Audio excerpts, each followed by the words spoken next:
नमस्कार दोस्तों, रिया coaching classes के इस ऑनलाइन प्लेटफॉर्म पर आप सभी का हार्दिक स्वागत है, हार्दिक अभिनंदन है। दोस्तों, आज से हम शुरू कर रहे हैं राजस्थान का इतिहास। और आप सभी को पता है, राजस्थान के हर एग्जाम्स में राजस्थान के इतिहास से संबंधित बहुत से क्वेश्चन पूछे जाते हैं, क्योंकि राजस्थान का इतिहास बहुत ही गौरवपूर्ण रहा है। राजस्थान में अनेक वीर सपूतों ने जन्म लिया है और इसे अपनी मातृभूमि की रक्षा के लिए अपने प्राणों को न्यौछावर कर दिया है। तो राजस्थान का इतिहास बहुत ही गौरवपूर्ण रहा है और आज हम इसके बारे में बातें करेंगे। देखिए, आप चाहे राजस्थान का एलडीसी का हो, पटवार का हो, आरएस का, कोई सा भी हो, उसमें सब में राजस्थान का इतिहास पूछा जाता है। और आज का जो हमारा सबसे इंपॉर्टेंट टॉपिक होगा वो होगा मेवाड़ का इतिहास। कहां का इतिहास पढ़ेंगे दोस्तों? आज पढ़ेंगे हम मेवाड़ का इतिहास। मेवाड़ का इतिहास दोस्तों, आज के इस वीडियो में हम जो बात करने वाले हैं वो मेवाड़ के इतिहास में पढ़ेंगे। किसके बारे में पढ़ेंगे? मेवाड़ के इतिहास के बारे में पढ़ेंगे। और आप सभी को पता है, मेवाड़ का इतिहास तो राजस्थान में सबसे महत्वपूर्ण और सबसे गौरवशाली इतिहास माना जाता है। तो देखिए, अगर बात करें सबसे पहले हम मेवाड़ के इतिहास के बारे में दोस्तों, तो बात आती है मेवाड़ में कौन कौन से जिले आते हैं वर्तमान में। सबसे पहले बात किस करेंगे? मेवाड़ में वर्तमान में कौन कौन से जिले आते हैं, मेवाड़ का प्राचीन नाम क्या था, इसकी राजधानियाँ क्या थी, किसके समय में क्या राजधानी थी, कौन कौन से वंशों ने शासन किया, मेवाड़ का राज्य चिन्ह क्या है, मेवाड़ का झंडा कैसे है, इन सभी क्वेश्चनों के ऊपर हम चर्चा करने वाले हैं। तो सबसे पहले बात करें मैं आपके पास मेवाड़ का प्राचीन नाम। किसका प्राचीन नाम? मेवाड़ का प्राचीन नाम।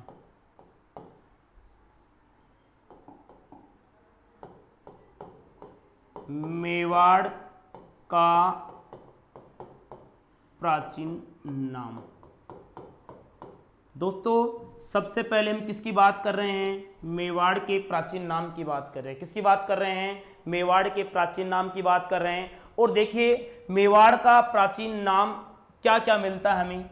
अगर सबसे पहले बात करूं मैं आपके पास है मेवाड़ के प्राचीन नाम की, तो दोस्तों ध्यान रखना, मेवाड़ को सीवी जनपद, महाभारत काल में सीवी जनपद के नाम से जाना जाता था। किस नाम से? सीवी जनपद के नाम से जाना जाता था। यानी यहां पर सीवी जनपद का निवास था, या सीवी जनपद के नाम से ये क्षेत्र जाना जाता था। तो महाभारत काल में, कौन से काल में?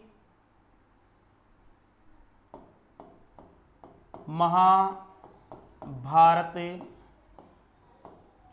काल में इसको क्या बोलते थे? सीवी जनपद। सीवी जनपद क्या बोला जाता था? सीवी जनपद बोला जाता था। और जो सीवी जनपद की राजधानी थी वो थी मध्यमिका चित्तौड़गढ़, मध्यमिका नगरी। क्या थी? मध्यमिका। मध्यमिका क्या थी? सीवी जनपद की क्या थी? ये राजधानी। क्या थी? ये राजधानी। तो इस सीवी जनपद की जो राजधानी थी वो थी मध्यमिका, और वर्तमान नाम इसका क्या है? नगरी है। क्या है वर्तमान नाम? नगरी। इसी को क्या बोलते हैं वर्तमान में? नगरी बोला जाता है। अगर बात करूं मेवाड़ के अन्य प्राचीन नामों की दोस्तों, तो ध्यान रखना, आप सभी को पता है मेवाड़ को बोलते हैं हम क्या? प्रागवाट या मेदपाट। क्या बोलते हैं? प्रागवाट या मेदपाट। क्यों बोला जाता है? क्योंकि यहां पर प्राचीन काल में, किस काल में? प्राचीन काल में मेर या मेव जाति का अधिकार था। यहां पर कौन सी जाति निवास करती थी? मेर या मेव जाति निवास करती थी। इसलिए इस क्षेत्र का नाम क्या पड़ा? मेवाड़ पड़ा। क्या पड़ा भाई? मेवाड़। तो इसको बोलते हैं मेदपाट व प्रागवाट।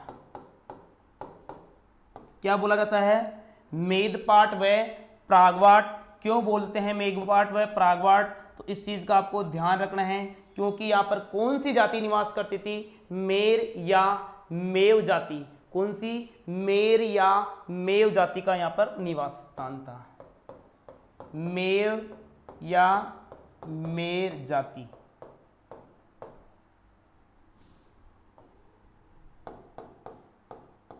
जाति का निवास। कौन सी जाति रहती थी यहां पर? मेव या मेर जाति रहती थी, इसीलिए इस क्षेत्र का नाम क्या पड़ा? मेवाड़ पड़ा। देखो अगर बात करूं मेव प्लस वाड़, जो मेवाड़ बना है, यानी मेव जाति से रक्षित प्रदेश क्या कहलाया? मेवाड़ कहलाया। इसका अर्थ ये होता मेवाड़ का कि मेव जाति से रक्षित प्रदेश। तो आपको ये बात समझ में आ गई होगी। मेवाड़ के प्राचीन नाम की बात करें हम, महाभारत काल में क्या था? सीवी जनपद, और सीवी जनपद की राजधानी क्या थी? मध्यमिका नगरी।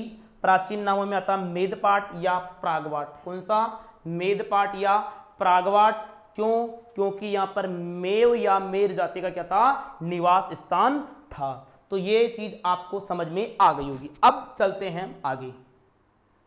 दोस्तों अगर आगे बात करूं मैं आपके पास मेवाड़ी के बारे में बात करेंगे। मेवाड़ में 2 राजवंशों ने शासन किया है। कितने राजवंशों ने? 2 राजवंशों ने शासन किया है। या इससे पहले मैं बता दूं कि मेवाड़ में कौन कौन से जिले शामिल है। क्या मेवाड़ रियासत में कौन कौन से जिले शामिल हैं? ध्यान रखना है। तो मैं आपको यहां नीचे लिख देता हूं।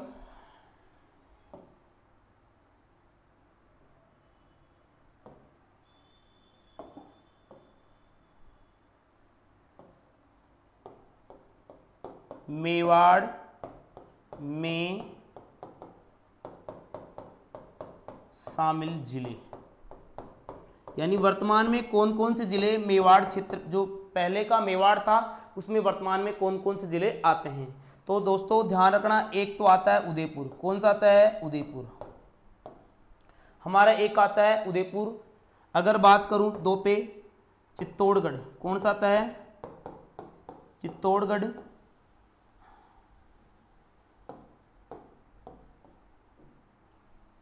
अगर नंबर 3 की बात करूं, प्रतापगढ़ का कुछ हिस्सा आता है।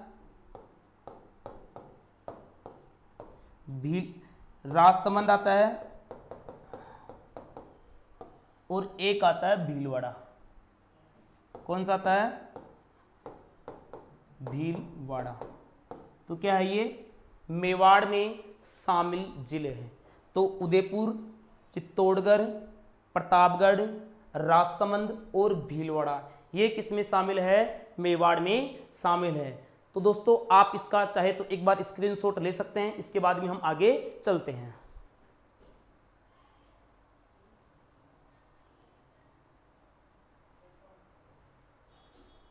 ले लिया होगा आपने स्क्रीनशॉट।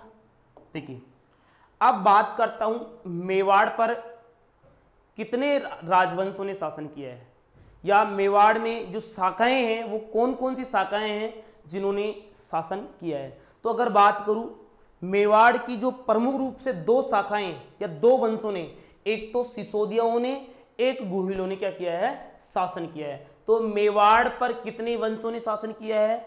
2 वंशों ने शासन किया है। तो इस चीज का आपको ध्यान रखना है।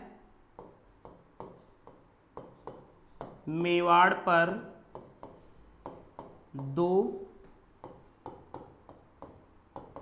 राजवंशों ने शासन किया है। कितने राजवंशों ने शासन किया है दोस्तों? मेवाड़ पर 2 राजवंशों ने शासन किया है। अगर बताऊं देखो नंबर 1 कौन सा? गुहिल राजवंश। कौन सा राजवंश है? गुहिल राजवंश। कौन सा राजवंश है? नंबर 1 गुहिल राजवंश। और मेवाड़ पर जो गुहिल राजवंश ने शासन किया है वो किया है 566 ईस्वी से लेकर 1303 ईस्वी। कब से कब तक है? 566 ईस्वी से लेकर 1303 ईस्वी तक मेवाड़ पर गुहिल राजवंश ने क्या किया है? शासन किया है। अगर बात करूं इस गुहिल राजवंश में किस राजा से शुरुआत होती है और कौन से राजा तक ये गुहिल राजवंश रहता है, तो ध्यान रखना इस गुहिल राजवंश की जो शुरुआत होती है वो होती है गुहिलादित्य से। किससे भाई? गुहिलादित्य। गुहिलादित्य से किसे शुरुआत किससे होती है? गुहिलादित्य से। और गुहिलादित्य से लेकर किसके तक? रावल रतन सिंह तक। आप अभी तो पता कर सकते हो, रतन सिंह तक।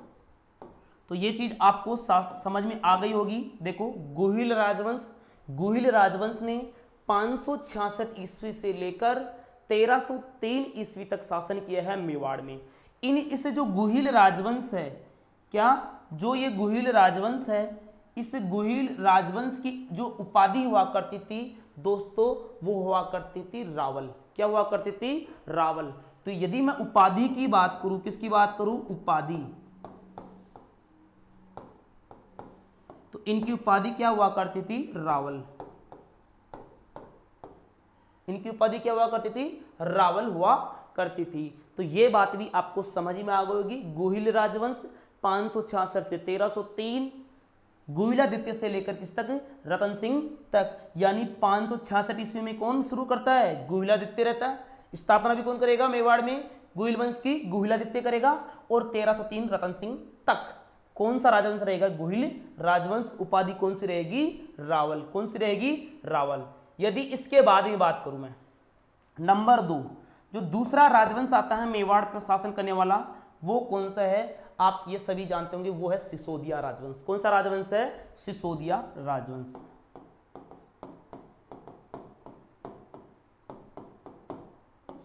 सिसोदिया राजवंश।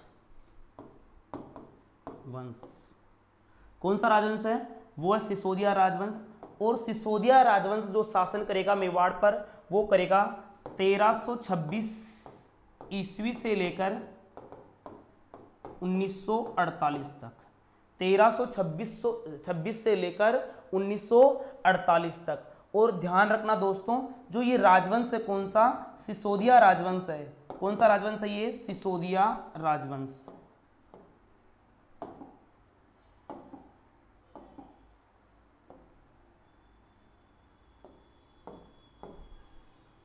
कौन सा राजवंश है? सिसोदिया राजवंश। और इस सिसोदिया राजवंश में जो शासन करते हैं वो कौन करते हैं? हमीर से लेकर भीम सिंह तक। कहां से लेकर? राणा हमीर से लेकर भीम सिंह तक। तो ध्यान रखना, किसे? राणा हमीर से लेकर किसे तक? भीम सिंह तक। भीम सिंह। देखो, ये चीज तो आपको समझ में गई होगी। सिसोदिया जो राजवंश है वो किससे शुरू होता है? राणा हमीर से। राणा सिसोदिया से शुरू होता है और कहां जाके खत्म होगा? भीम सिंह तक। कब? 1326 में राणा हमीर ने मेवाड़ में, किसमें? मेवाड़ में सिसोदिया राजवंश की स्थापना की थी। और ये 1948 तक चलेगा। कब तक चलेगा? 1948 तक मेवाड़ में कौन रहेंगे? सिसोदिया ही रहेंगे। इनकी जो उपाधि थी, क्या थी? उपाधि। इनकी उपाधि जो हुआ करती थी वो हुआ करती थी कौन सी? राणा। कौन सी? राणा या महाराणा। महाराणा। तो दोस्तों, आप दोनों के ही राजवंशों की आपको उपाधियों का पता लगा रहना चाहिए।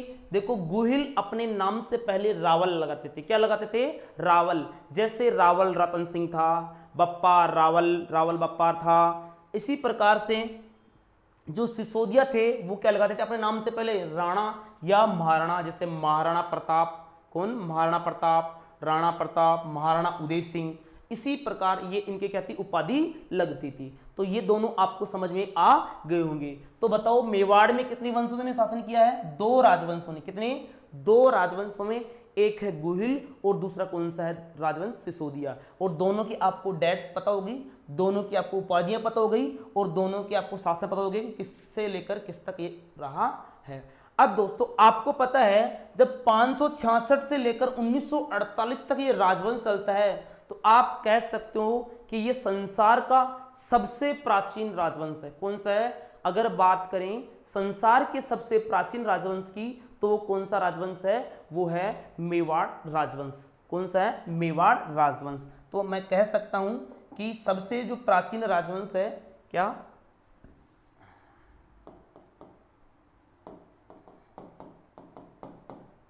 संसार का सबसे प्राचीन क्या है? ये राजवंश है। संसार का क्या है दोस्तों? ये सबसे प्राचीन राजवंश है। कौन सा? मेवाड़ राजवंश। अब देखो एक बात बताऊं, मेवाड़ के जो महाराणा है, मेवाड़ के जो शासक है, वो अपने आप को सूर्यवंशी बताते हैं। क्या बताते हैं अपने आप को? अपने आप को वो सूर्यवंशी बताते हैं। वो हिंदुआ सूरज कहते हैं। क्या कहते हैं? वो हिंदुआ सूरज कहते हैं। तो इनके बारे में मैं आपको बताऊंगा कि अपने आप को किस प्रकार से वो सूर्यवंशी बताते हैं, वो किस प्रकार से अपने आप को सूर्यवंशी बताते हैं या हिंदुआ सूरज बताते हैं। अब देखो, अगर मैं बात करूं, आपसे पहले मैं इनकी सामान्य जानकारी बातें कर लेता हूं, उसके बाद में हम डिटेल आगे पढ़ेंगे। ठीक है, देखो ये है मेवाड़ राज्य का झंडा, या मेवाड़ का क्या है? झंडा है। दिख रहा होगा आपको अच्छी तरह से।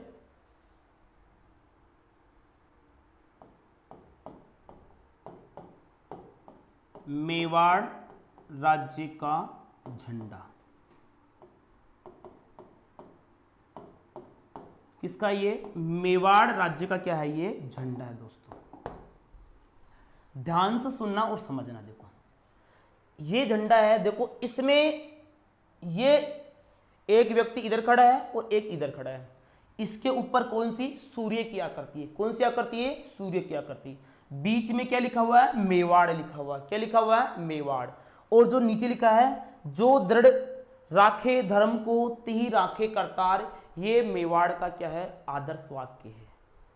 मेवाड़ के महाराणाओं का क्या है, या मेवाड़ रियासत का जो आदर्श वाक्य क्या है? जो दृढ़ राखे धर्म को तिहि के राखे बई करतार। जो धर्म को मानता है या धर्म पर विश्वास रखता है या धर्म पर अपने धर्म पर दृढ़ रहता है, वही क्या कर रख सकता है दोस्तों? करतार रख सकता है। देखो इस मेवाड़ के जो झंडा है, इसमें ये एक तरफ है क्षत्रिय योद्धा। कौन सा योद्धा? ये क्षत्रिय योद्धा है। ये क्या? ये क्षत्रिय योद्धा। अगर आपको दूसरी तरफ दिख रहा होगा, अगर बात करूं, ये कहते हैं कि ये है महाराणा राणा पूंजा भील है। जो महाराणा प्रताप के क्या थे? सेनापति थे। भील सेनापति क्या थे? भील सेनापति। तो ये क्या थे? कौन है ये? राणा पूंजा। राणा पूंजा, पूंजा भील है। ये कौन है? राणा पूंजा भील है। अब देखो आपको ये दिख रहा होगा, ये आकृति,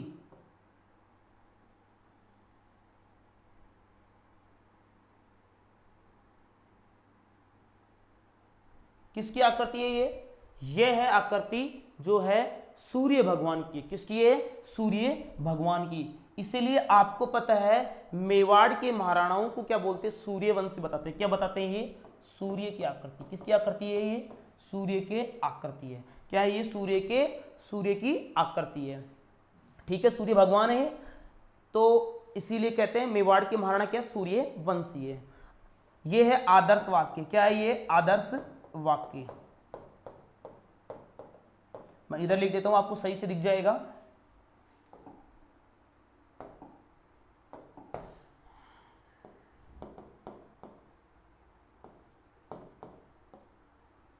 आदर्श वाक्य।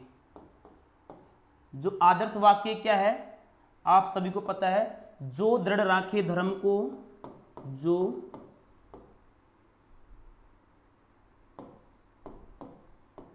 दृढ़ राखे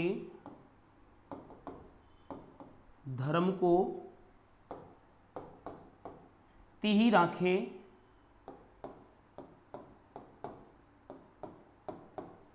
राखे करतार। क्या? जो दृढ़ राखे धर्म को तिहि राखे करतार। तो ये कौन सा झंडा है? मेवाड़ रियासत का झंडा है। और आपको समझ में आ ही गया होगा। एक बात और बता देता हूं मैं, मेवाड़ राज्य का क्या है? ये झंडा है। इसमें एक तरफ कौन है, क्षत्रिय योद्धा है, एक तरफ कौन है, राणा पुंजाबिल जो हाथ में धनुष लिए हुए हैं, इधर इनके हाथ में तलवार है, क्या है, तलवार, और ऊपर क्या है, सूर्य है, क्या है, सूर्य है। इसी कारण से मेवाड़ के महाराणा अपने आप को क्या बताते, सूर्यवंशी बताते हैं। इसके बाद में बात करूं मैं, देखो ये इसके बीच में लिखा हुआ क्या, मेवाड़ लिखा हुआ, क्या लिखा हुआ बीच में, मेवाड़ लिखा हुआ दोस्तों, क्या लिखा हुआ बीच में, मेवाड़। इनका आदर्श वाक्य इसी झंडे के नीचे यहां पर लिखा हुआ है, क्या लिखा हुआ है, जो दृढ़ राखे धर्म को ती क्या राखे करतार, ती क्या राखे करतार। तो ये आपको अच्छी तरह समझ में आ गया होगा। एक बार इसका फटाफट स्क्रीनशॉट ले लो आप।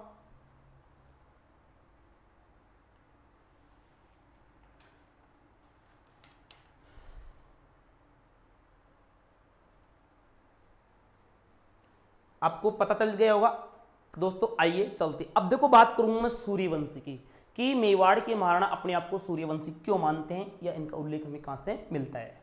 देखो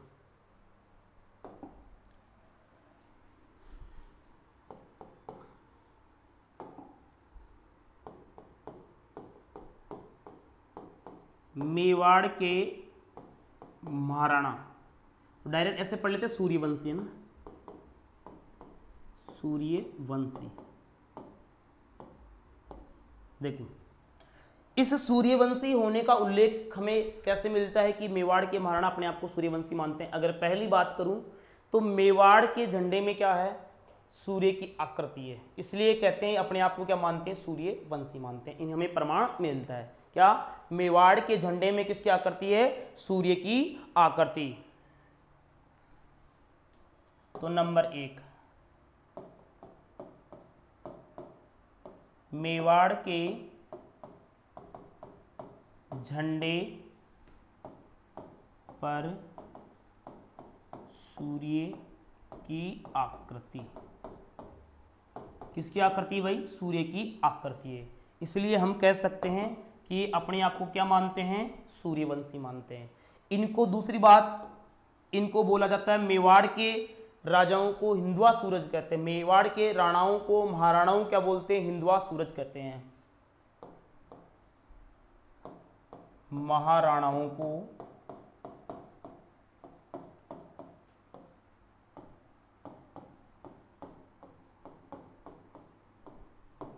हिंदुआ सूरज कहा जाता है। अगर नंबर 3 पे बात करूं, कालभोज या बप्पा रावल, कौन, कालभोज या बप्पा रावल ने जो सिक्के चलाए थे, उन सिक्कों पर सूर्य की आकृति क्या थी, लिखवाई थी, सूर्य की आकृति बनाई थी। बप्पा रावल ने, बप्पा रावल कौन भाई, बप्पा रावल, या इसी को क्या बोलते हैं हम, कालभोज, कालभोज ने किस पर, सिक्कों पर किसकी आकृति, सूर्य की आकृति, सिक्कों पर सूर्य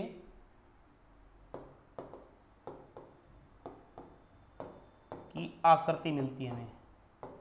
जो बप्पा रावल के क्या मिले हैं हमें, सिक्के मिले हैं, कालभोज की जो सिक्के मिले हैं जिन्होंने चलाए थे, उन पर किसकी आकृति लिखी हुई है, सिक्कों की।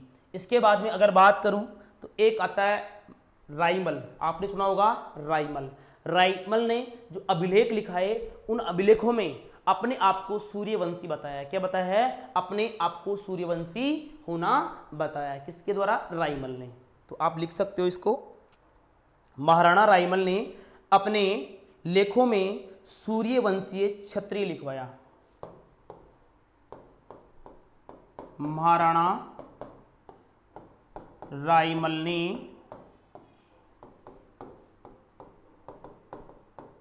अपने लेखों में सूर्यवंशी, क्या भाई, सूर्यवंशी क्या महाराणा रायमल ने अपने लेखों में सूर्यवंशी लिखवाया?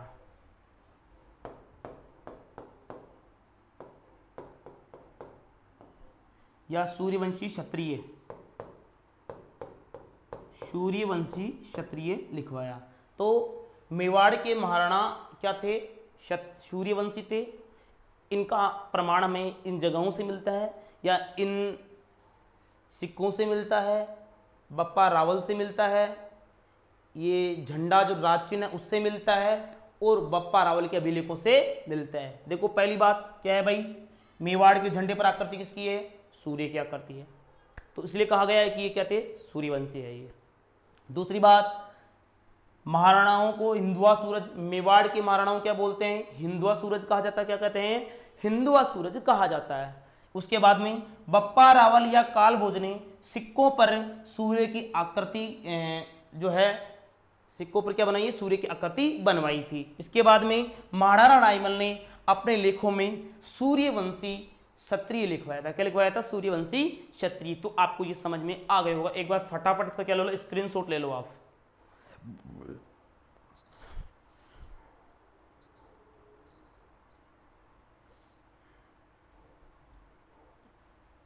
स्क्रीनशॉट ले लिया होगा।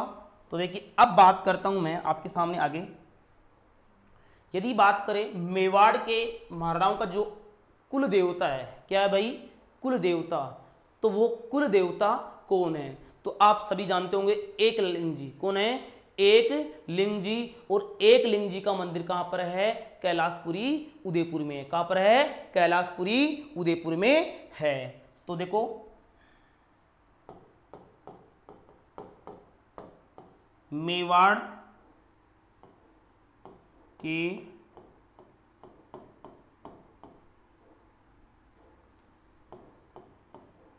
महाराणाओं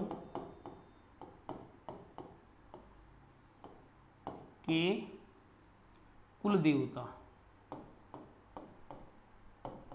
कुल देवता वो कौन है भाई?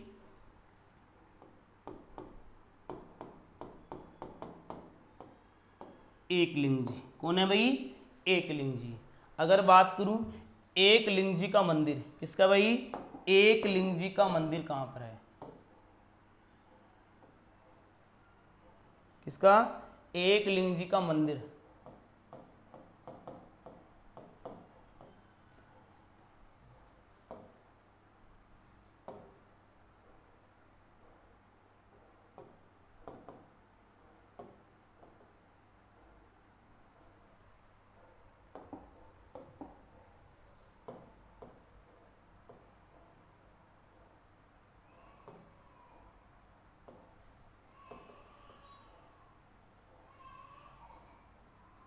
एकलिंग जी का जो मंदिर है वो कहां पर है? कैलाशपुरी उदयपुर।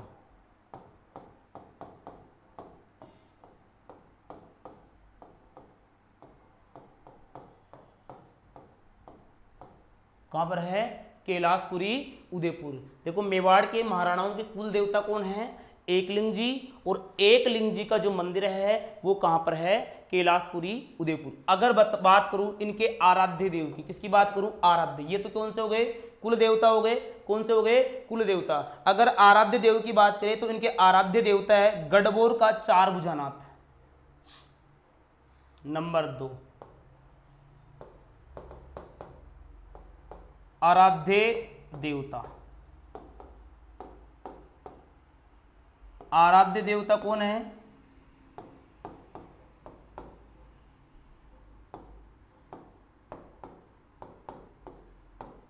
गढ़बोर का चार भुजानाथ। कौन सा? गढ़बोर का चार भुजानाथ। ये क्या है? इनके आराध्य देवता है। कौन से? गढ़बोर के चार भुजानाथ क्या है? इनके आराध्य देवता है। और इनका जो मंदिर बना हुआ है वो मंदिर है राजसमंद में। कहां पर है? राजसमंद में।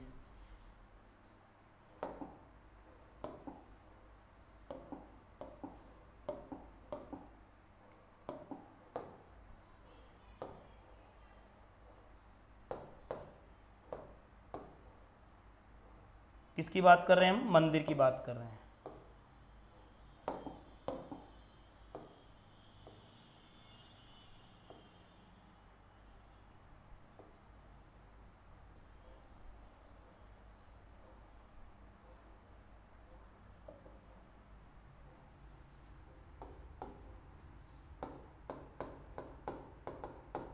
कहाँ पर है ये? राजसमंद में। मंदिर कहाँ पर है? राजसमंद में। आपको ये समझ में आ गया होगा। फटाफट एक बार इसका स्क्रीनशॉट ले लो, उसके बाद हम आगे चलें।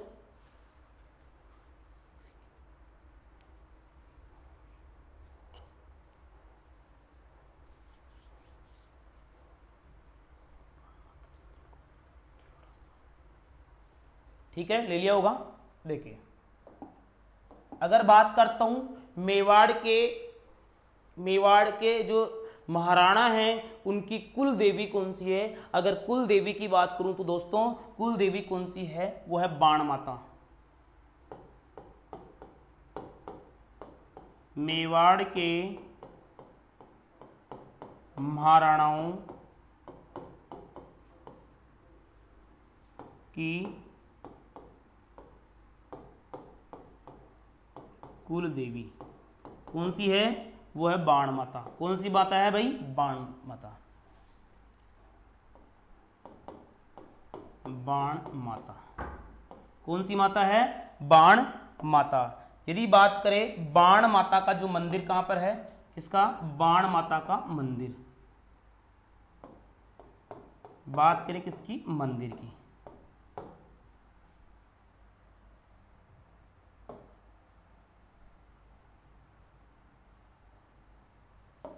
देखिए, बाण माता का जो मंदिर है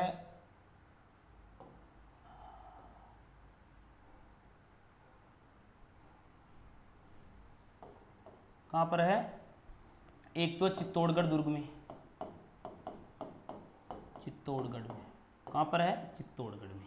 कहां पर है? चित्तौड़गढ़ में। एक जो मंदिर है वो है केलवा राजसमंद में। कहां पर है? केलवा राजसमंद। बात करें, यह तो हो गई इनकी कौन सी देवी? कुल देवी। कौन सी देवी हो गई? कुल देवी होगी। अगर बात करूं आराध्य देवी, कौन सी देवी की बात करें? आराध्य देवी। आराध्य देवी। और आराध्य देवी कौन है? आराध्य देवी है चार भुजा माता। कौन सी माता है? चार भुजा माता। चार भुजा माता। कौन सी माता? चार भुजा माता। और चार भुजा माता का जो मंदिर बना हुआ है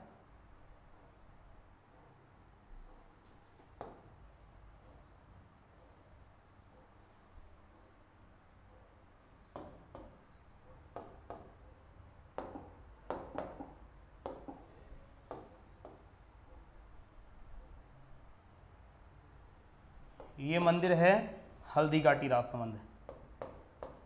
हल्दी घाटी कहाँ पर है? राजसमंद में। हल्दी घाटी राजसमंद में क्या है? चार भुजा माता का मंदिर है।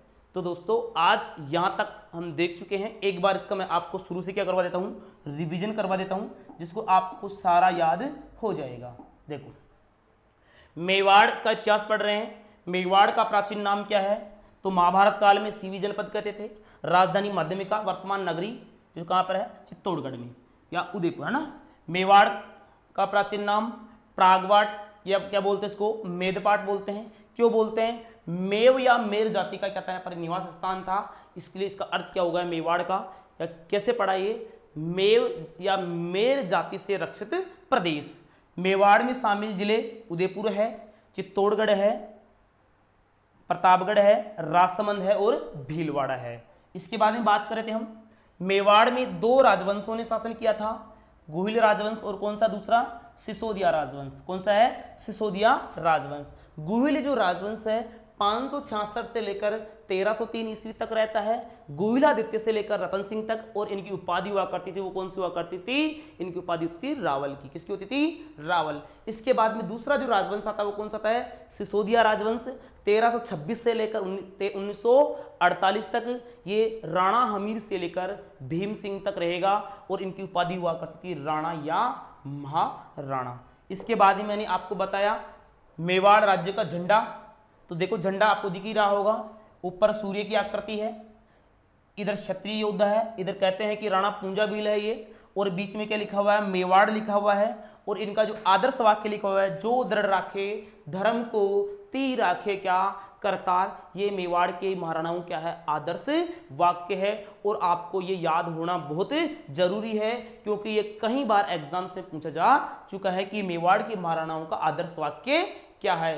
तो क्या होगा आदर्श वाक्य, जो दृढ़ राखे धर्म को तिहि राखे करतार। इसके बाद में मैंने आपको बताया संसार का सबसे प्राचीन राजवंश कौन सा है भाई, मेवाड़ का राजवंश है। तो मेवाड़ का, कहां का राजवंश है, मेवाड़ का राजवंश। ये क्या है, संसार का सबसे क्या है, ये प्राचीन राजवंश है। इसके बाद में मैंने बताया सूर्यवंशी, मेवाड़ के महाराणा अपने आप को क्या मानते हैं, सूर्यवंशी मानते हैं। इसका उल्लेख हमें मिलता है एक तो किसके, मेवाड़ के झंडे पर जो कौन सी आकृति है, सूर्य की आकृति है। इसके अलावा महाराणाओं को क्या अपने आप को क्या माना जाता है, हिंदू व सूरज कहते हैं। बप्पा रावल ने अपने सिक्कों में क्या लिखवाया, सूर्य की आकृति। इसके बाद में महाराणा रायमल ने अपने लेखों में सूर्यवंशी क्षत्रिय लिखवाया था। इसके बाद में बात करें तो मेवाड़ के महाराणाओं के कुल देवता एकलिंग जी है। एकलिंग जी का मंदिर कहां पर है, कैलाशपुरी उदयपुर में है। आराध्य देवता कौन है, गढ़भोर का चार भुजानाथ है, मंदिर राजसमंद में है। इसके बाद में बात करूं मेवाड़ के महाराणाओं की कुल देवी बाण माता है, मंदिर कहां पर है, चित्तौड़गढ़ में है। और एक मंदिर कहां पर है, केलवा राजसमंद में है। इसके बाद में बात करें आराध्य देवी चार भुजा माता, और मंदिर कहां पर है, हल्दी घाटी राजसमंद में। दोस्तों आज हम यहीं पढ़ेंगे। इसके बाद में जो आगे हम पढ़ेंगे मेवाड़ में गुहिल वंश की स्थापना किस प्रकार से होती है, किसने करती, कौन करता है और कैसे होगी, वो आपको नेक्स्ट वीडियो में बताऊंगा मैं। आज के लिए इतना ही, आपको समझ में आ गया होगा सारा वीडियो। तो आप कमेंट करके जरूर बताना आपको ये वीडियो कैसा लगा। जय हिंद, जय भारत।